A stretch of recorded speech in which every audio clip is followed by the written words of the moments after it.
Bonjour, moi et ma coéquipière Noran, on va vous présenter le LSD et sa relation avec la neuroscience. Donc, de nos jours, il existe plusieurs types de drogues, que ce soit des stimulants, des dépresseurs ou même des opioïdes. Mais les drogues les plus fascinantes que la science a jamais étudiées sont les drogues psychédéliques. Et pour être plus précis, on va vous présenter le LSD, une des drogues psychédéliques les plus mystérieuses. L'acide lysergique d'éthylamide, plus connu sous le nom de LSD ou acide, a fasciné bien des chercheurs. Les scientifiques ont exploité cette drogue, que ce soit dans la psychothérapie, la médecine ou même en tant qu'arme chimique. Et toutes ces études avaient pour but de comprendre et d'étudier le LSD.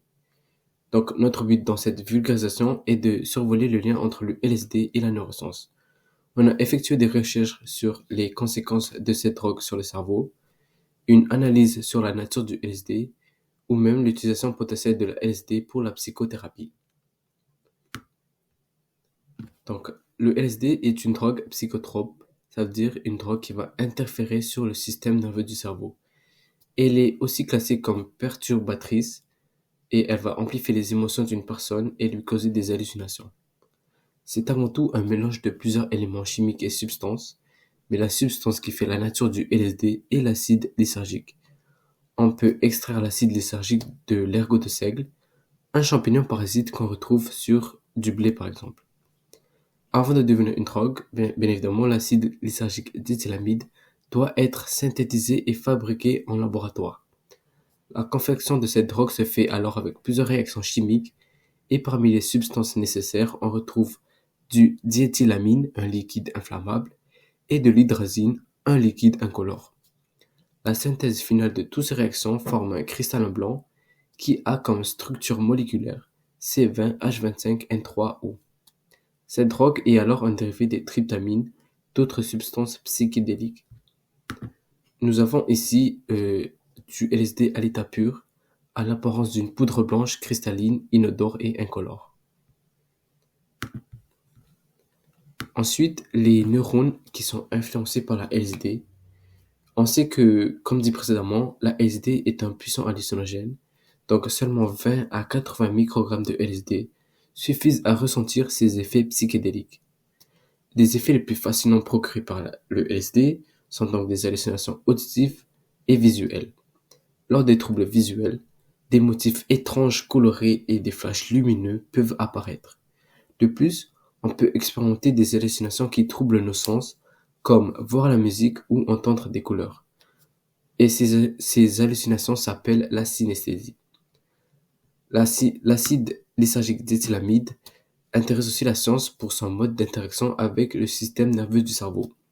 En effet, cette substance a une influence sur des récepteurs de neurotransmetteurs comme la dopamine, l'adrénaline et la sérotonine. Les neurotransmetteurs sont des molécules qui assurent la communication et la transmission de messages entre neurones. Le LSD vient alors stimuler et copier certains récepteurs de neurones, ce qui cause divers effets.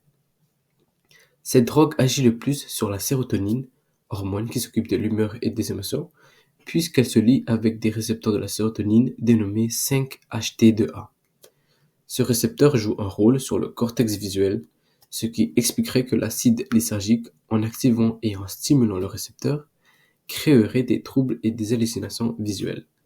De plus, la stimulation du récepteur 5-HT2A augmente aussi le taux de sérotonine dans le corps, ce qui causerait l'amplification des émotions et des changements d'humeur. De plus, les mystères du LSD sur le système nerveux du cerveau ont poussé une équipe de scientifiques de Imperial College London à analyser le cerveau humain sous les effets de LSD grâce à des neuroimageries modernes. Les résultats de ces études ont démontré de nouvelles relations entre la drogue et son influence sur notre cerveau. En effet, sous l'influence de LSD, plusieurs régions du cerveau ayant des fonctionnalités différentes ont commencé à se communiquer entre elles. Parmi toutes ces régions, le cortex visuel est celui qui communiquait le plus avec les autres zones. Les autres régions du cerveau ont commencé à traiter les informations visuelles, choses qui ne sont pas supposées de faire en temps normal. Ces découvertes permettaient d'expliquer une fois de plus les effets de distorsion et d'hallucination visuelle que peut procurer le LSD. Selon les résultats, toutes les cobayes voyaient des formes inexistantes apparaître même lorsque leurs yeux étaient fermés. Cette étude démontre aussi que la présence de LSD dans le cerveau fera diminuer la coordination entre des neurones qui normalement sont synchronisés ensemble. Les scientifiques expliquent alors la dissolution de l'ego, un des effets procurés par le LSD, grâce à ce problème de coordination entre les réseaux. En 2018, une étude de Baylor College of Medicine a démontré que cette drogue hallucinogène changerait aussi nos habitudes. La drogue psychoactive troublerait les communications entre le cortex visuel et l'hippocampe, ce qui causerait un changement dans certaines de nos habitudes. Puisque notre mémoire et notre capacité d'apprendre sont gérées par l'hippocampe, la perturbation de la communication fera en sorte qu'on aura du mal à se rappeler de nos habitudes.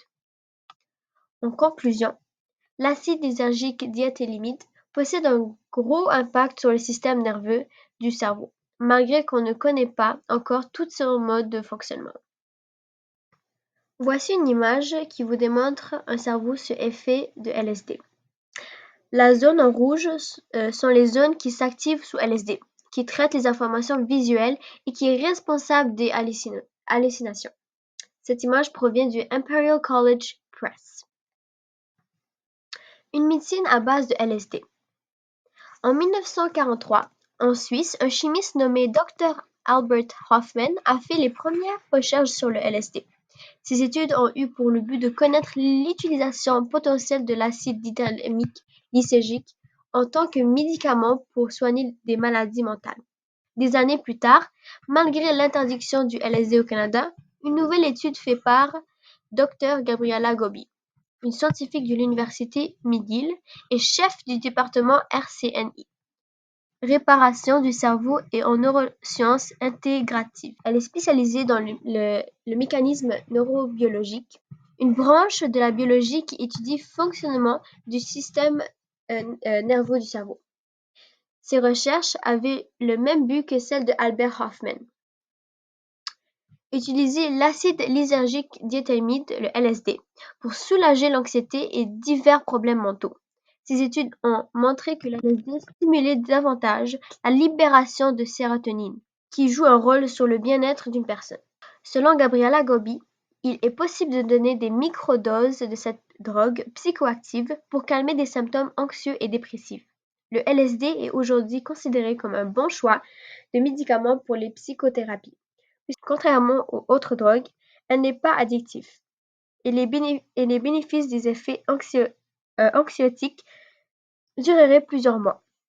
Cette drogue possède des mécanismes neurologiques similaires que celles antidépresseurs et anxiolytiques, c'est-à-dire qui va réguler certains neurotransmetteurs dans le cerveau.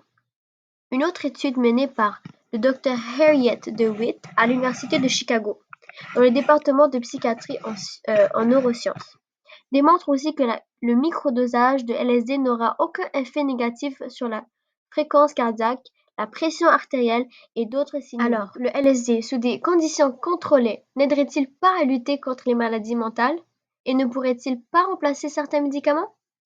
Des psychiatres suisses et américains utilisent déjà ce genre de pratique pour soigner des patients.